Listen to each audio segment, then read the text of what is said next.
கேள்வி பார்வையாளருக்கு வணக்கம். இந்த நேர்காணலில் நாம் சந்திக்க இருக்கும் சிறப்பு விருந்தினர் அண்ணா திராவிட மக்கள் மேடைகளத்தின் பொதுச் செயலாளர் வழக்கறிஞர் பசுமன் பாண்டியன் சார். வணக்கம். வணக்கம். முருக பக்தர்கள் மாநாடு அந்த அறுபடை வீடுகள் மாதிரி தோற்றத்துக்காக நேற்று கோர்ட்ல பல்வேறு வாதங்கள்லாம் நடைபெற்றது. இதனை ஒட்டி பார்த்தோம்னா நீதிபதி புகழேந்தி அவர்கள் முருக பக்தர்கள் மாநாடு நடத்துறதுக்கு ஒரு 52 கட்டுப்பாடுகளுடன் அனுமதி வழங்கியிருக்கிறாங்க. இந்த சம்பவத்தை நீங்க எப்படி பாக்குறீங்க? நீதியரசர் அவர்களுடைய கவனத்திற்கும் நாட்டு மக்களுடைய கவனத்திற்கும் திராவிட மாடல் அரசுடைய முதலமைச்சர் இந்து சமய அறநிலையத்துறை அமைச்சருடைய கவனத்திற்கும் பல்வேறு விதமான கருத்துக்களை மதுரையிலிருந்து குறிப்பாக மத நல்லிணக்க கூட்டமைப்பின் சார்பில் இந்த மாநாட்டிற்கான தடை ஏன் என்கின்ற காரணத்தை தெளிவாக விளக்கமாக கூறியிருக்கிறோம். நேற்றைக்கு நீதிமன்றத்தில் நடந்த வழக்கு விசாரணையில் நம்முடைய வழக்கறிஞர்கள் வாஞ்சிநாதன் அவர்களும் மூத்த வழக்கறிஞர் லஜபதி ராய் அவர்களும் தெளிவான வாதங்களை முன்வைத்திருக்கிறார்கள். நீதியரசர்களுக்கு நாம் எடுத்து சொல்லி தெரிய வேண்டிய அவசியம் இல்லை. அவர்கள் இந்த மண்ணில் வாழக்கூடியவர்கள் தான். வடக்கே இருந்து வந்த நீதிபதி அல்ல. இந்த மண்ணை சேர்ந்தவர்கள், மதுரையை அறிந்தவர்கள், நம்மை அறிந்தவர்கள், சங்கிகளும் தெரிந்தவர்கள், நாட்டு நடப்பு அறிந்தவர்கள். இந்த மாநாட்டிற்கு தடை கோருவது எது உள்நோக்கம் இருக்கிறதா மத நல்லிணக்க அமைப்பிற்கு எங்களுக்கெல்லாம் என்று கேட்டால், இப்பொழுது ஜூலை 14ஆம் தேதி திருப்பரங்குன்றத்தில் கும்பாபிஷேகம் பிரமாண்டமா நடப்பதற்கான ஏற்பாடு நடந்திருக்கு. அதை தடை செய்யும் யாராச்சும் சொல்லியிருக்கோமா? மதுரையில் சித்திரை திருவிழா நடக்குது, தடை செய்யணும் சொல்றோமா? திருத்தணியில விழா நடக்குது, நிறைய விழாக்கள் பக்தர்கள் வருடம் முழுவதும் நடத்துகின்றார்கள். தெருக்களில், கிராமங்களில், சின்ன ஊர்களில். நாங்கள் கடவுள் மறுப்பாளர்களாக நாத்திகர்களாக இருந்தாலும் அந்த விழாக்களுக்கு எங்களை அழைத்தால் நாங்கள் அந்த விழாக்களுக்கும் செல்லுகிறோம். எங்கள் கருத்தை திணிப்பதில் ஊரோடு ஒன்று சேர்ந்து வாழ்றோம். இப்போ நான் நத்தியில் எங்கள் குடும்பத்தில் கடவுள் நம்பிக்கையாளர் இருக்கா, அவங்க கோயிலுக்கு போகிறாங்கல்ல, இதுமாதிரி எங்கள் உறவினர்கள் போகிறாங்கல்ல. இதுதான் பக்தர்கள். இப்போ திருப்பரங்குன்றம் கும்பாபிஷேகத்துக்கு வர போறவே பக்தன். நீதியரசர்களுக்கு தெரியாதா? இவங்க ஏன் இங்க மாநாடு நடத்துறாங்க, அதோட உள்நோக்கம் நீதியரசர்களுக்கு புரியாதா? அவர்கள் 52 கண்டிஷன் போடுறீங்க. இந்த 52 கண்டிஷனை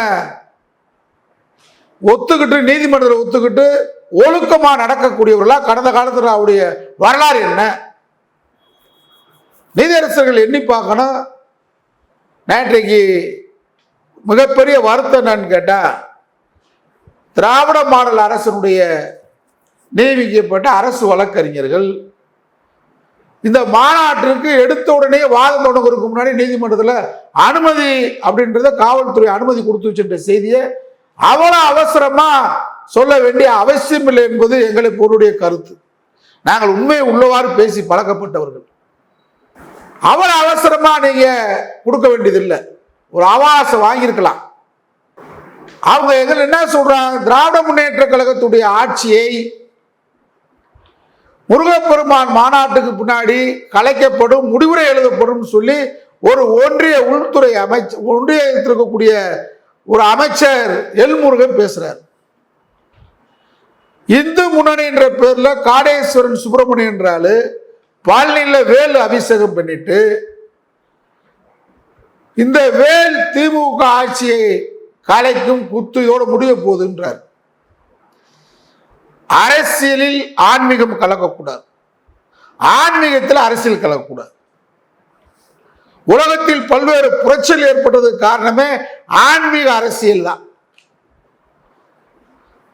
இந்தியாவுடைய அரசியல் அமைப்பு அப்படிதான் தெளிவா சொல்லுது. நீதியரசர்களுக்கு சொல்ல வேண்டியது இல்லை.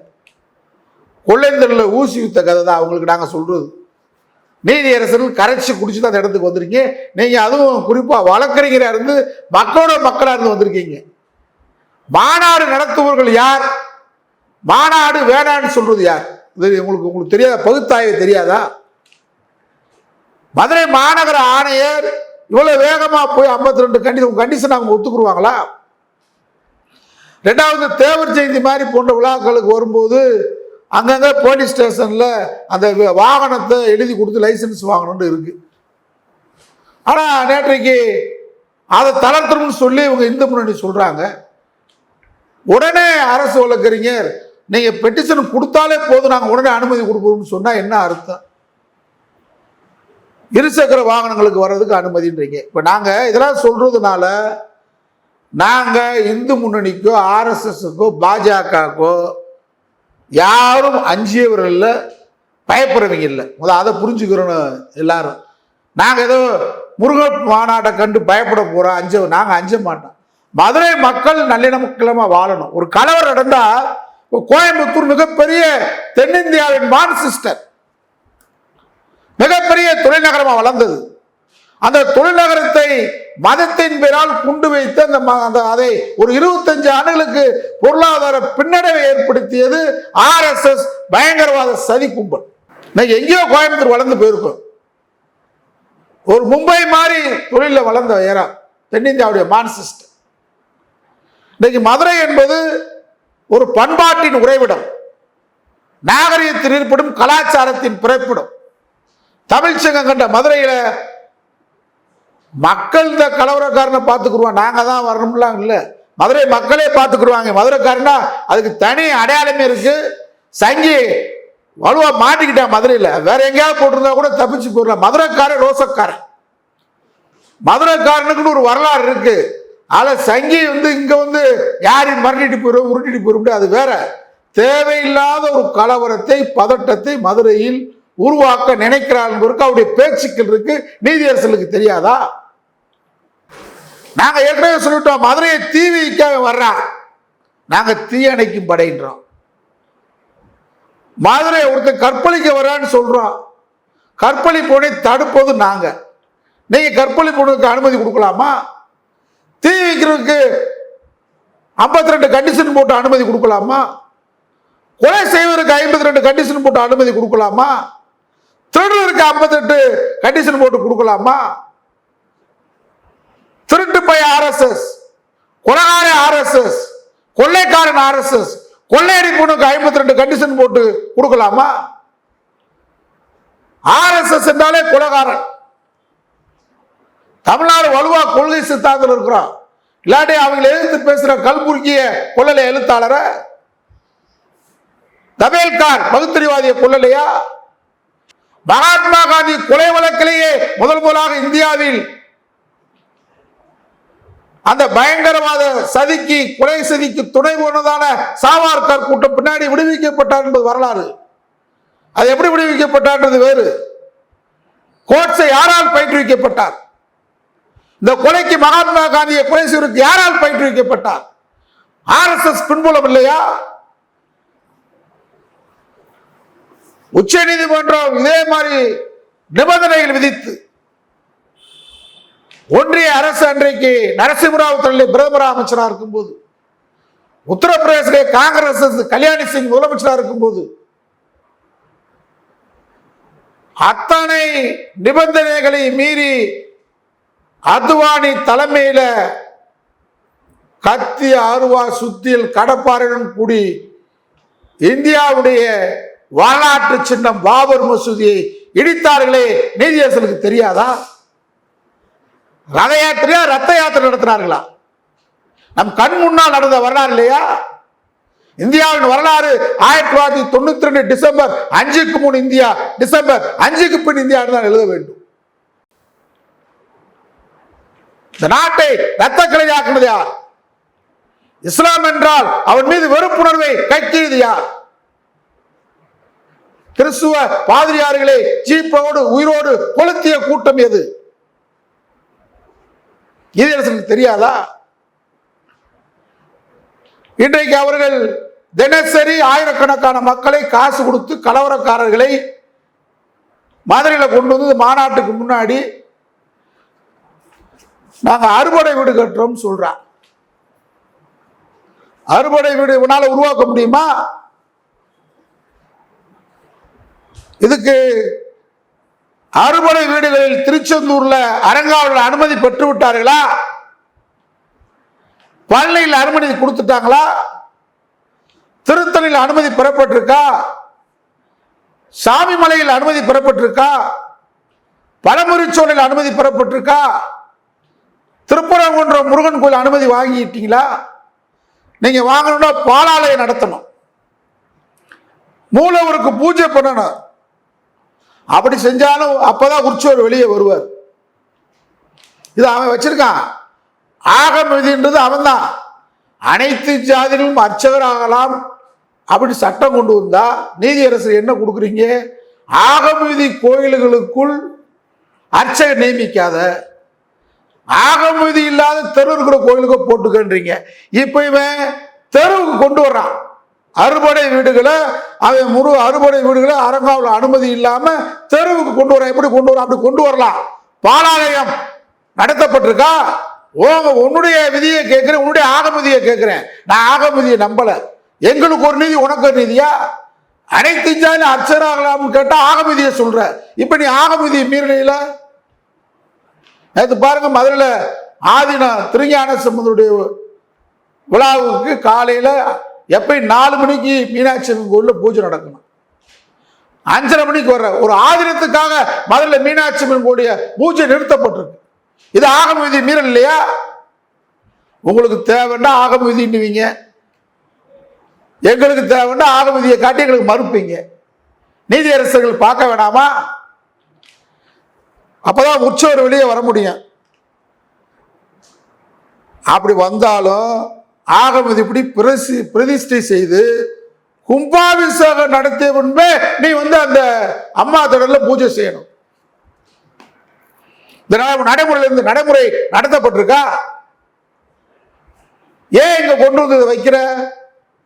தினசரி இப்ப குத்து விளக்கு, எவர்சில் ஒரு குடம், 500 ரூபா, 3 நேர சாப்பாடு, பொங்கல், வடை, தயிர் சாதம், எலுமிச்சம் கொடுத்து வெளி மாவட்டங்கள்லேருந்து தினசரி பஸ்ஸுகளில் பேருந்துகளில் கூட்டு வந்து இந்த பூஜை நடத்துகிற மாதிரி சொல்லிட்டு கலவரம் பண்ணுறதுக்கு ஆளை கூட்டு வரோம்.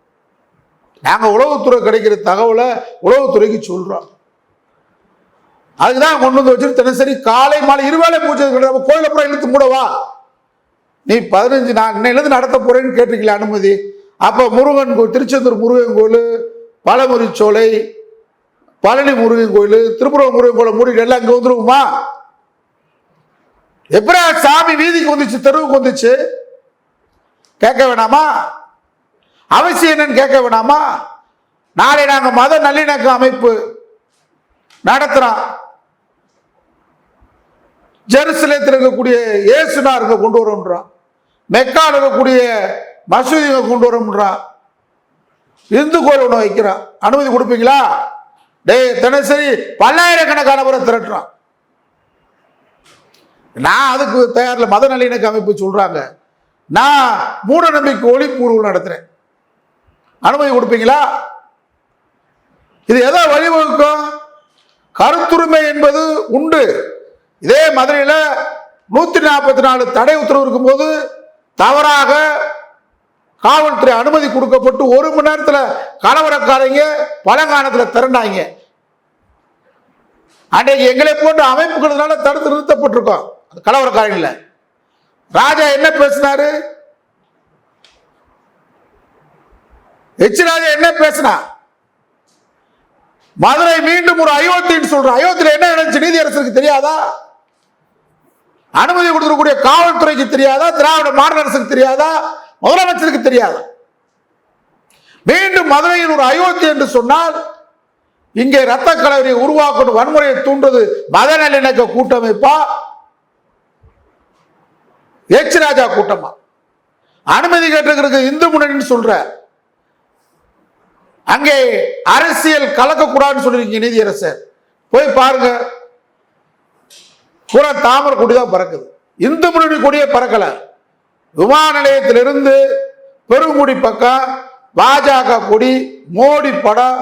மோடிக்கு முருகனுக்கு என்ன சம்பந்தம்? அமித்ஷா படம்.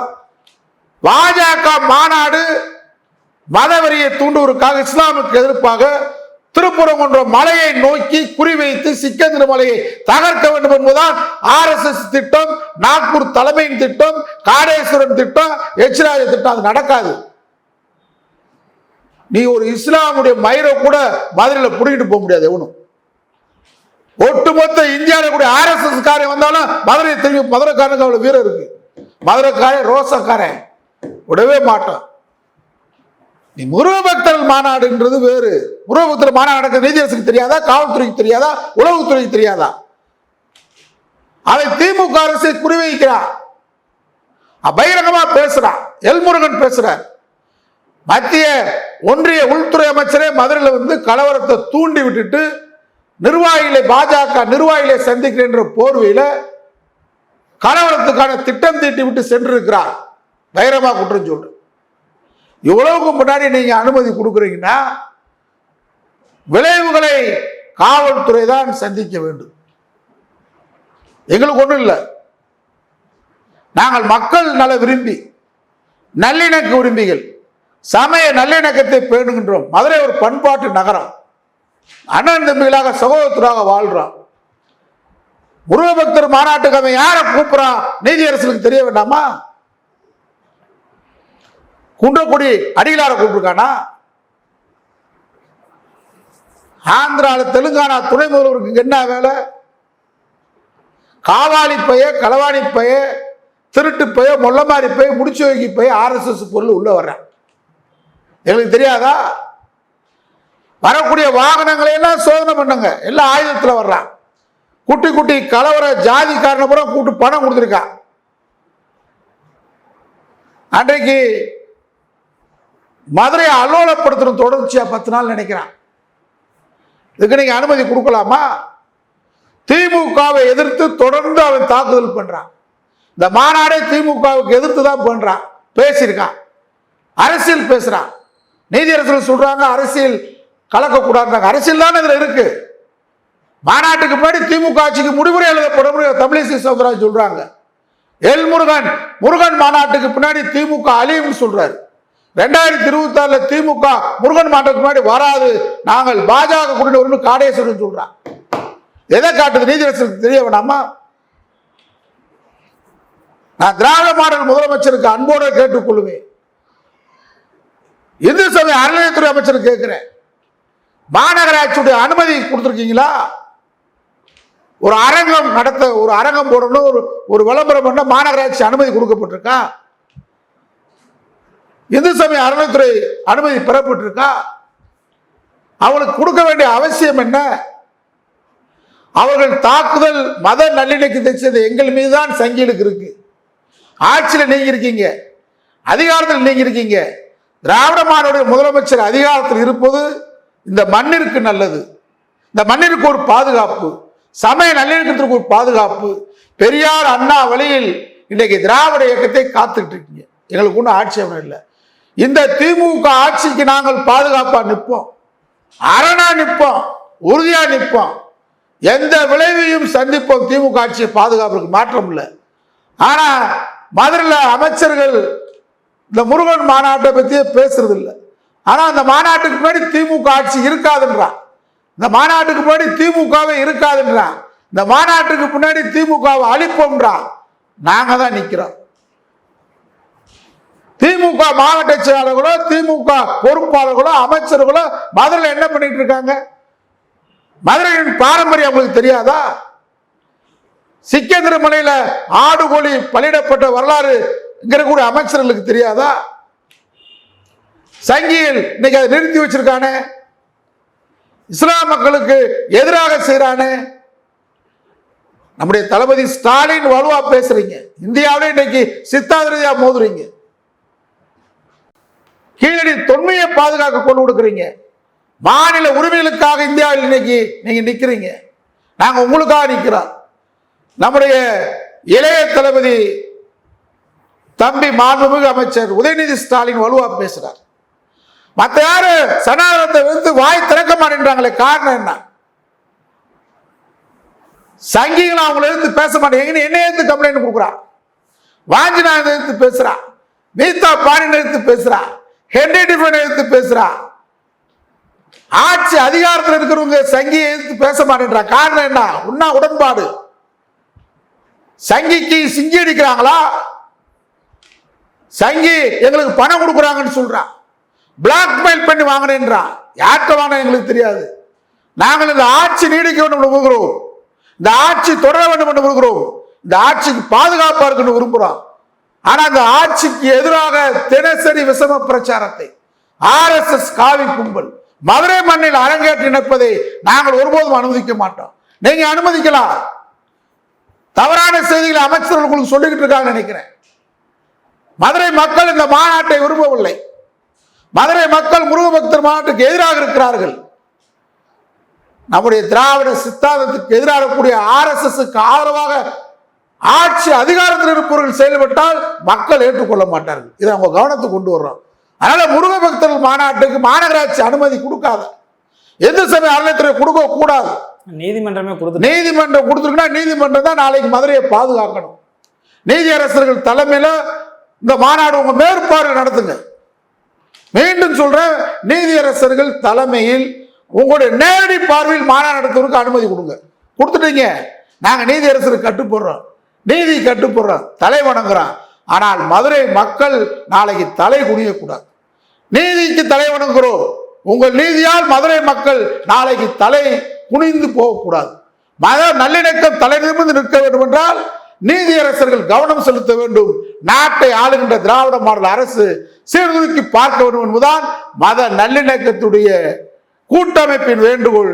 எங்களை போன்ற உண்மையான திராவிட இயக்கம், நம்முடைய தளபதி ஸ்டாலினை ஆதரிக்கக்கூடிய எங்களை போன்ற வேண்டுகோள், இந்த முருக பக்தர் மாநாடு என்பது கலவரக்காரர்கள் செய்யக்கூடிய கலவரம் செய்யக்கூடிய ஆட்சிக்கு எதிராக, திராவிட சித்தாந்தத்துக்கு எதிராக, மதுரையில் இஸ்லாமியர்களுக்கு நடத்தப்படுகின்ற கலவர சதி முறியடிக்க துணை நிற்பேன். நன்றி சார். நன்றி.